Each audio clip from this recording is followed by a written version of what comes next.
Bwana Yesu apewe sifa. Ninakukaribisha msikilizaji wangu, wewe unayesikiliza kipindi hiki na unayefuatilia channel hii. Ni mtumishi wako wa Mungu. Leo tuko wote, nikitaji tuwe wote kwenye somo la leo, au ni kipindi na kitakuwa endelevu, kinahusu ndoto na maisha ya mtu. Ndoto na maisha ya mtu. Kabla ya kuendelea na kipindi chetu, ninaomba tujikabidhi mikononi mwa Bwana ili Mungu atutangulie na kutusaidia. Mimi ninayetoa somo hili na kwako pia wewe unaisikia, ili Mungu akusaidie. Baba Mungu wa mbinguni, wewe uliyeumba mbingu na nchi, ninakuomba kupitia jina la Yesu Kristo, unisaidie mimi ninayetoa somo hili, na umsaidie msikilizaji anayesikia na anayefuatilia. Ukamsaidie kuelewa, ukamsaidie kumpa maarifa, aweze kuelewa somo hili kwa uwezo wa jina lako. Sisi Bwana, bila wewe hatuwezi, akili zetu haziwezi, ufahamu wetu si kitu, bali tukiwa na wewe Bwana tunapata nguvu na kuweza kufanya kila kitu ambacho tutaweza kufanya kupitia jina lako Yesu. Tunakuomba Roho Mtakatifu awe juu yetu, atusaidie na kutufundisha. Tunaomba uwepo wako wakati huu. Ninaualika uwepo wako Bwana, uwepo mahali hapa, uwepo hata mahali pa yule anayesikia na anayefuatilia, ili Mungu tukashuhudia mabadiliko ndani ya mioyo ya watu. Ninaomba haya na kuamini katika jina la Yesu Kristo. Amen. Msikilizaji wangu, karibu sana. Twende pamoja kwenye somo letu linalosema ndoto na maisha ya watu. Ndoto na maisha ya mtu. Hiki ni kipindi kinaitwa Ndoto na Maisha ya Mtu. Kinapatikana kwenye platform hii ya Karagwe. Kwa hiyo tunakukaribisha ufuatilie mara kwa mara, ili uweze kujengwa na upate faida kupitia Kristo Yesu. Karibu sana, tuzungumzie habari za ndoto. Na leo nitakupa maana ya ndoto,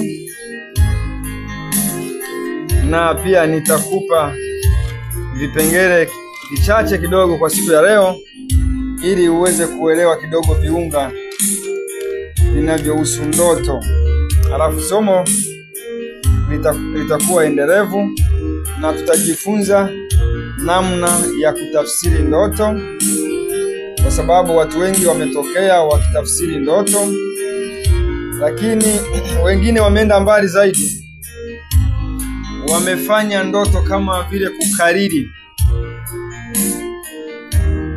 Huwezi kutafsiri ndoto kwa kukariri, kwa kuwa jana mtu aliota jambo fulani, kwamba huyu umeota punda, maana ya punda ni hii, maana ya ndoto ya punda ni hii. Ukiota unakula nyama, maana yake ni hii. Ukiota unakula nini, maana ya hiyo ndoto ni hii. Hapana. Huwezi kutafsiri ndoto kwenye mpangilio wa namna hiyo, kwa sababu ndoto huja kutokana na mazingira. Unaweza ukaota unakula nyama, ila tafsiri ya ile ndoto na majira yakawa tofauti, na tafsiri ikawa tofauti kabisa. Kwa hiyo ninaomba kuondoa hiyo dhana ya watu wanaosikia kwamba mtu anafundisha na kwambia ukiota kitu fulani jua tafsiri yake ni hii, ukiota kitu fulani jua tafsiri yake ni hii.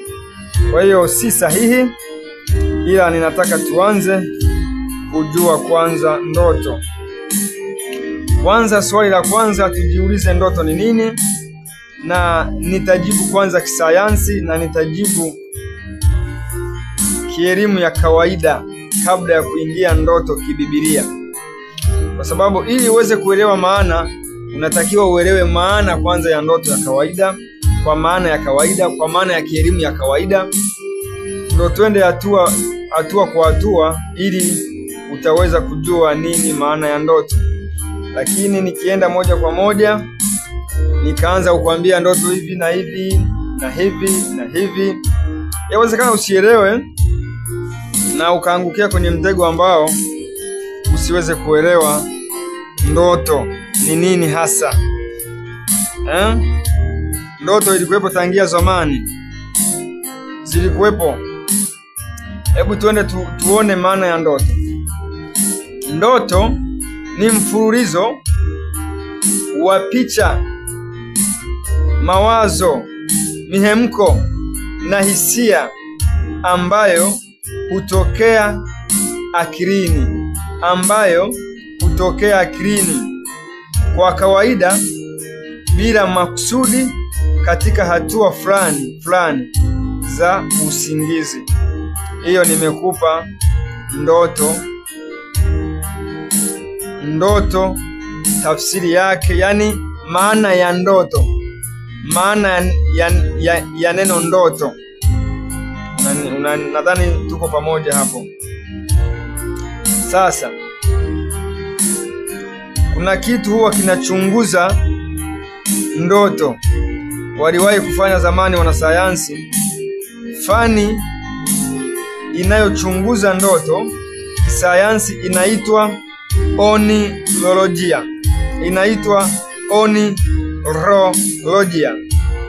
Hiyo ndiyo fani ya kuchunguza ndoto. Hawa wanaochunguza ndoto wanaitwa onirolojia. Nadhani hapa tuko pamoja. Tunaenda hatua nyingine. Muda wa ndoto unaweza kuwa tofauti sana, tangu sekunde chache hadi dakika 20 au 30. Huo ndio muda wa ndoto. Kuna mtu unaweza ukaota ndoto ukaanza kusimulia watu ndoto, yani ukasimulia ukasema ndoto imechukua muda mrefu, lakini ulikuwa ni muda mfupi. Sasa twende hapa, najaribu kukuelezea haraka. Kwa wastani watu wanapata ndoto 3 hadi 5 kwa siku, wengine hadi 7. Hiyo ni kwa wastani, kwamba mtu anaweza kuota ndoto au kupata ndoto au kuota ndoto 3 hadi 5 kwa siku, ila wengine wanafikisha 7 kulingana na mazingira. Pointi nyingine, watu wanaweza kukumbuka zaidi ndoto zao wakiamshwa wakati wa huo usingizi wa macho kugeuka.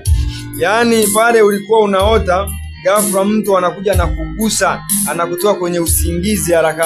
Yaani wakati huo watu wengi wanaweza kukumbuka ndoto. Kwa sababu ndoto nyingi watu usahau. Watu wana usahaulifu wa ndoto. Pointi nyingine, kumbukumbu. Sasa tunakuja kuangalia kisayansi huku na mambo mengine ambayo yalichunguza kidogo, kwamba kumbukumbu za zamani zaidi, kuna kumbukumbu fulani zilitunzwa za zamani sana. Kumbukumbu za zamani zaidi kuhusu ndoto ni zaidi ya miaka 5000 hivi iliyopita, na ilitokea huko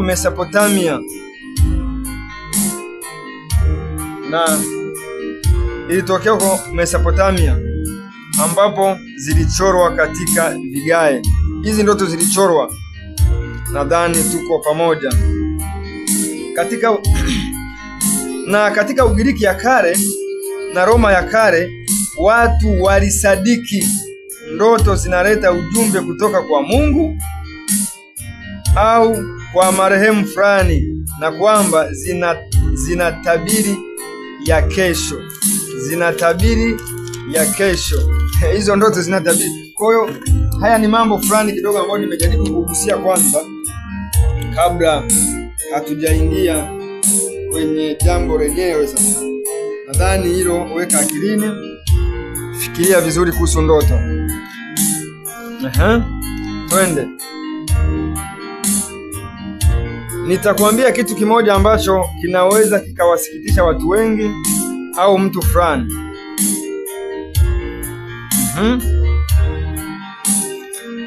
Mtu kwanza lazima ujue kwamba mtu asiyeota ndoto, huyo mtu amekufa. Mtu asiyeota ndoto, huyo mtu amekufa. Anatembea ila amekufa. Ukisikia mtu anakuambia mimi siotaki ndoto, ujue huyo mtu amekufa. Yani jua huyo mtu amefanyaje? Amekufa. Narudia, mtu asiyeota ndoto ni mtu aliyekufa japo anatembea. Huyo mtu amekufa. Utu wake wa ndani haufanyi kazi, amekufa kabisa. Ili mtu aweze kuishi vema, aweze kuwasiliana na asili, aweze kuwasiliana na asili ya utu wake, asili ya mtu wa ndani, asili ya mtu, huyo mtu anatakiwa aote ndoto. Kwa sababu kupitia ndoto utawasiliana na Mungu. Kupitia ndoto utawasiliana na asili yako. Sasa nitaenda haraka zaidi kidogo, na kuna aina 3 za ndoto. Uzijue kwamba kuna aina 3 za ndoto. Kuna aina 3 za ndoto. Kuna aina 3 za ndoto. Aina ya kwanza, ndoto inayotokana na Mungu. Ndoto inayotokana na Mungu. Ndoto aina ya kwanza, ndoto itokanayo na Mungu wa mbinguni. Ndoto itokanayo na Mwenyezi Mungu aliyeziumba mbingu na nchi. Hiyo ni ndoto ya aina ya kwanza. Hapo tuko pamoja. Kuna ndoto ya pili. Hii ndoto ya pili ni ndoto kutoka kwa shetani. Yeye kazi ya shetani hutengeneza uongo. Kwa kuwa Mungu yupo anafanya original, shetani naye hutengeneza uongo na kumwadaa mtu. Akajua alichokiota ni sahihi, kumbe anadanganywa. Na ndoto ya tatu ni ndoto itokanayo na uchovu. Umefanya makazi mengi hadi umechoka. Sasa mtu anaanza kurudia yale aliyokuwa ameyafanya mchana. Kama alikuwa anacheza mpira, ataota anaucheza huo mpira, atakuwa anapiga na makelele. Mwingine yani yawezekana alifunga goli akashangilia. Kuna ndoto mtu akienda kulala ametoka kucheza mpira, unasikia go! Ujue huyo alikuwa anaota ndoto. Yani huyo sasa, hizo ndoto zake hazina faida, ni ule uchovu na masumbufu ya makazi aliyokuwa anafanya mchana kutwa. Na hiyo utaona Mhubiri 5:3. Tusome Mhubiri 5:3. Tuone hizo ndoto ni ndoto za namna gani. Mhubiri, kitabu ni cha Mhubiri. Kitabu ni cha Mhubiri. Mhubiri sura ya 5 mstari wa 3. Neno linasema, kwa maana ndoto huja kwa sababu ya shughuli nyingi kwa maana ndoto huja kwa sababu ya shughuli nyingi. Kwa maana ndoto huja kwa sababu ya shughuli nyingi. Sasa kwa maana ndoto zinakuja kwa ajili ya shughuli nyingi ni hii hapa, namba 3. ndoto zinazotokana na shughuli na uchovu na nini. Sasa kuna hii ndoto nimekuambia ni namba 2, ndoto ya shetani.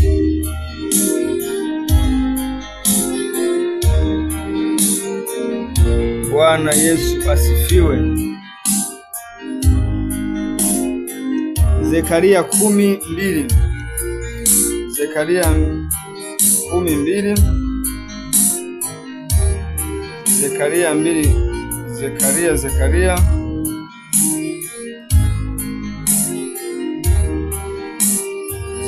10.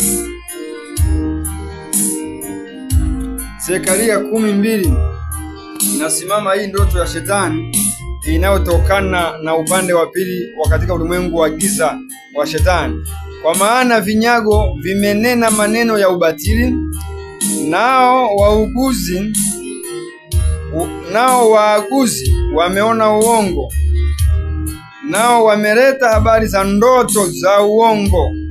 Wafariji bure, kwa sababu hiyo waenda zao kama kondoo wateswa, kwa sababu hapana mchungaji. Sasa hapo ndipo tunaipata ndoto inayotokana na shetani. Yani inatoka upande wa pili wa giza. Ndoto hizo huwa ni ndoto za uongo. Yani ni ndoto inakuadaa, unafikiri ulichokiota ni sahihi, nao ukiona hicho kitu ni sawa na kwenda kuwafariji watu, kumbe ni uongo mtupu. Na ndoto ambao nimekuambia ndiyo ya kwanza katika aina 3 za ndoto, ni ndoto zitokanazo na Mungu aliyeumba mbingu na nchi, Jehova. Hizi ndizo ndoto ambazo watu wanaweza wakaota. Ndoto hizo nitakusomea Mwanzo 20 mstari wa 3. Mwanzo 20 mstari wa 3. Neno linasema, lakini Mungu akamjia Abimeleki katika ndoto ya usiku, akamwambia, umekuwa mfu wewe kwa sababu ya mwanamke huyu uliyemtwaa, maana ni mke wa mtu. Abimeleki alikuwa ni mfalme sehemu fulani huko. Ibrahimu akawa ameenda mahali kule. Alipokuwa amefika, Ibrahimu alikuwa na Sarai mke wake, lakini sasa akaogopa, akasema hawa watu wa nchi wanaweza wakaniua, maana Sara ni mzuri sana. Akamwambia Sara, sasa wewe utakuwa dada yangu, akiniuliza tu mimi nitasema wewe ni dada yangu. Japo alikuwa ni dada yake kweli, lakini alikuwa ni binamu yake, kwa hiyo alikuwa ni dada yake. Alikuwa amemuoa, kwa zamani kulikuwa mnashika kumuoa binamu. Kwa hiyo Sara, kwa Ibrahimu akawa amesema huyu ni dada yangu. Kwa kusema hivyo, Abimeleki akaamuru watu wamlete huyu Sara kwake huko kwenye jumba lake la kifalme huko. Kwa hiyo akawa Abimeleki alikuwa amevutiwa na mke wa Ibrahim, baba wa imani. Kwa hiyo alipompeleka yule mwanamke Sara, ila hakuweza kumgusa wala kumsogelea, manake akamweka kama sehemu ya kumhifadhi ili akimhitaji aweze kumtumia. Sasa ndipo kwenye ndoto usiku Mungu anamwijia, anamwambia wewe umekuwa kama mfu. Lakini Mungu akamwijia Abimeleki katika ndoto. Kwa Mungu huja kwenye ndoto, akamwijia kwenye ndoto. Unaona hiyo ndoto aliyoyota Abimeleki ilitokana na Mungu, ndiyo maana ilizungumza kweli. Alipoamka asubuhi, Abimeleki akamwambia Ibrahimu, umetendea nini? Kwa nini unajua huyu ni mke wako, alafu unatudanganya kwamba huyu ni dada yako, wakati unajua ni mkeo? Ulitaka Mungu afanyeje? Atuadhibu kivipi? Kwa ikawa sahihi. Unaona hiyo ndoto imetokana na Mungu. Ndoto imetokana na Mungu. Nadhani hadi hapo tutakuwa tuko pamoja. na hapo utakuwa pamoja na ndoto ya Mungu. Nitakuongezea Mwanzo 28. Nitakuongezea Mwanzo 28:12. Mwanzo 28. Mwanzo 28:12 inasema, akaota ndoto, na tazama ngazi imesimamishwa juu ya nchi, na ncha yake yafika mbinguni. Tena tazama malaika wa Mungu wanapanda na kushuka juu yake. Mstari wa 13, na tazama Bwana amesimama juu yake, akasema, mimi ni Bwana Mungu wa Ibrahim baba yako na Mungu wa Isaka. Nchi hii uilalayo nitakupa wewe na uzao wako. Hizi ni habari anaambiwa nani? Haleluya. Hizi habari anaambiwa Yakobo, na uzao wako utakuwa kama anaambiwa Ibrahim. Nitarudia tena. Samahani kidogo, nitarudia tena. Na tazama Bwana amesimama juu yake, akasema, mimi ni Bwana wa Mungu wa Ibrahim baba yako na Mungu wa Isaka. Nchi hii uilalayo nitakupa wewe na uzao wako. Hizi habari alikuwa anapewa Yakobo. Hii ni ndoto. Narudia tena, akaota ndoto. Kwa hiyo hii ndoto inatokana na Mungu. Hii ndoto inatokana na Mungu. Ndiyo maana ndoto ilitimia na ilizungumza kweli na Mungu. Unaona kwenye ndoto huyu mtu, ukisoma mstari wa 13 anasema, natazama Bwana amesimama juu yake, akasema, mimi ni Bwana Mungu wa Ibrahim baba yako na Mungu wa Isaka. Nchi hii ulalayo nitakupa wewe na uzao wako. Kwa hiyo Yakobo anapokea ahadi kutoka kwenye ndoto na kutoka kwenye sauti ya Mungu. Alipoona ile ndoto, aliona mbingu zimefunguka, ngazi zinapanda kwenda mbinguni. Kwa hiyo unaona hiyo ndoto imetokana na Mungu. Kwa hiyo zipo ndoto ambazo zinatokana na Mungu, zipo ndoto ambazo hazitokani na Mungu. Kwa hivyo siku tutakuja kujua kwenye wakati wa mbele huko, tutajua kutofautisha ndoto za Mungu zikoje na ndoto za shetani ambazo zimebeba uongo zikoje na ndoto za kawaida zikoje. Sasa hapa ninajaribu kukuondoa ile maana uliozoea, wakikwambia ukiota hiki kuna hiki, ukiota hiki kuna hiki.